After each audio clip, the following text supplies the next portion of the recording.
Perturbaciones en la transmisión de datos. El objetivo de este vídeo es justificar por qué se transforma una señal cuando se transmite por un medio de transmisión y describir las distintas perturbaciones que intervienen en la misma. El índice de la presentación será el que aparece en la transparencia.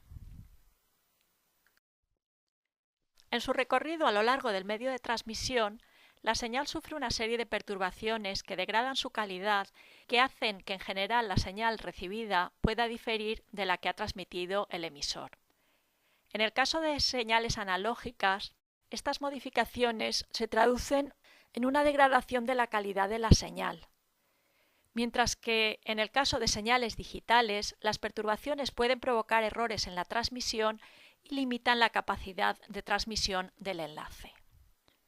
Los principales factores que provocan modificaciones en la señal que se transmite son la atenuación, la distorsión, el ruido y el ancho de banda limitado del canal de transmisión. En este vídeo analizaremos y describiremos los tres primeros y por su extensión dejaremos fuera el ancho de banda limitado del canal de transmisión. La atenuación es la pérdida de energía de la señal al propagarse por el medio.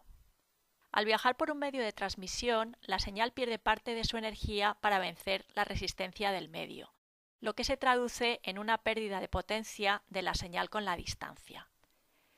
Este efecto, por lo tanto, es proporcional a la distancia recorrida y depende del medio de transmisión. Para que la señal pueda detectarse correctamente en el receptor, debe llegar al mismo con potencia suficiente.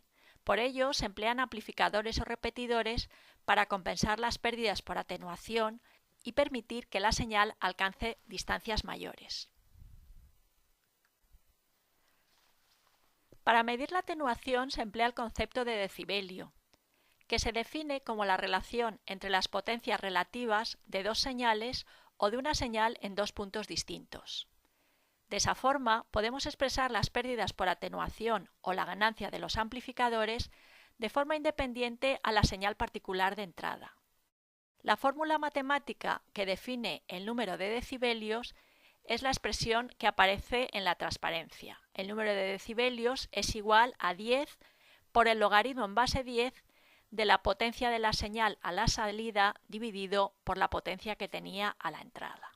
Si el valor es negativo, se ha producido una atenuación de la señal, mientras que si es positivo, se ha producido una amplificación de la misma.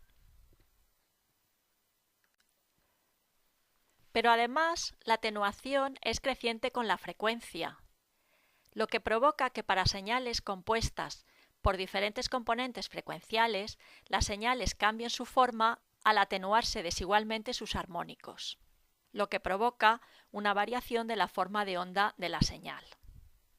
Este fenómeno no es crítico en señales digitales porque la energía de la señal decae rápidamente con la frecuencia, concentrándose principalmente en unos pocos armónicos, de frecuencias próximas.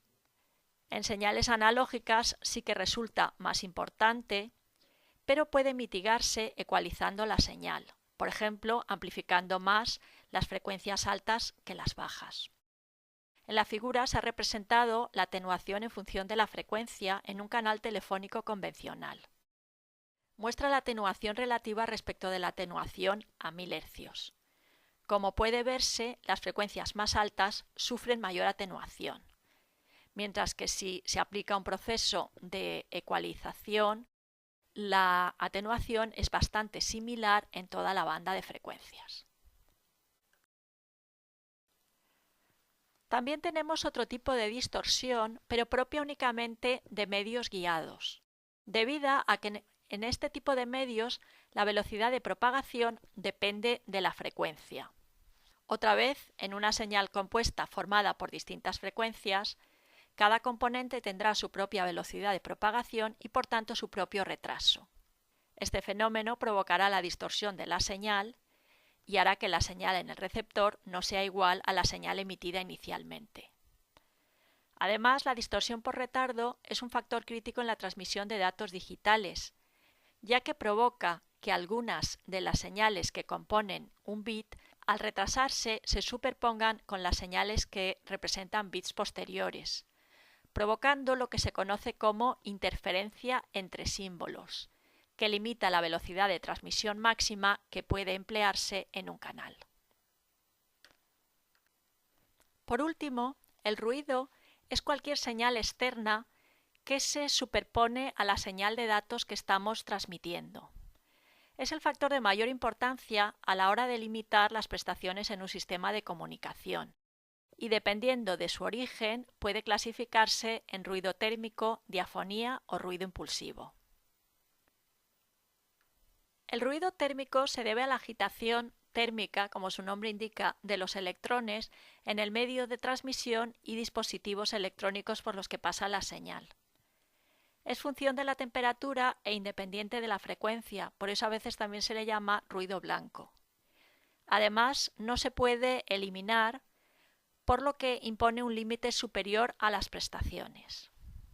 Ahora bien, como puede verse en la figura, habitualmente es de pequeña magnitud frente a la amplitud de la señal de datos transmitida. La diafonía es causada por el acoplamiento no deseado de dos líneas adyacentes. Por ejemplo, en ocasiones aparece entre cables de par trenzado próximos. Provoca que aparezca en la señal transmitida una porción de la señal que se está transmitiendo en el otro canal. Generalmente suele ser del mismo orden de magnitud o inferior que el ruido térmico, por lo que en general no suele ser crítica. Por último, hablaremos del ruido impulsivo. Está formado por picos irregulares de corta duración, pero de amplitud muy grande o relativamente grande. Puede generarse, por ejemplo, debido al encendido o apagado de equipos eléctricos cercanos a la línea de datos, interruptores, o bien perturbaciones eléctricas atmosféricas que pueden afectar a las transmisiones inalámbricas. No es predecible ni continuo, pero en la transmisión de datos digitales puede ser un verdadero desastre. Tener en cuenta que, por ejemplo, en una transmisión a 10 megabits por segundo, un pico de ruido que dure una centésima de segundo afectaría a unos 100.000 bits, es decir, provocaría la pérdida de varios paquetes. Por lo tanto, es una de las principales fuentes de error en la comunicación digital de datos. Además, al no ser predecible ni continuo, tampoco es fácil de evitar. Y por fin, para terminar, este gráfico nos recuerda las diferentes perturbaciones que hemos introducido en este vídeo y que nos provocan modificaciones en lo que sería la señal transmitida ideal, en este caso una señal digital que aparece en la segunda línea. Vemos que la atenuación nos provocaría una disminución de la amplitud de la señal por pérdida de energía. El ancho de banda limitado no lo hemos analizado. La distorsión por retardo nos modifica ya la forma de onda de la señal. Los ruidos se superponen a la señal que estamos transmitiendo y finalmente la señal recibida en el receptor difiere bastante de la señal original que se había transmitido inicialmente. Vemos también que cuando el receptor va muestreando la señal en mitad de la celda de bit para intentar recuperar el patrón de bits, en este caso en el cuarto bit, erróneamente, debido al ruido que se había introducido, lee el bit a 1 cuando el emisor lo había transmitido a 0. Por lo tanto, tendríamos que se ha producido un error en la transmisión. Bien, y esto es todo. Muchas gracias por vuestra atención.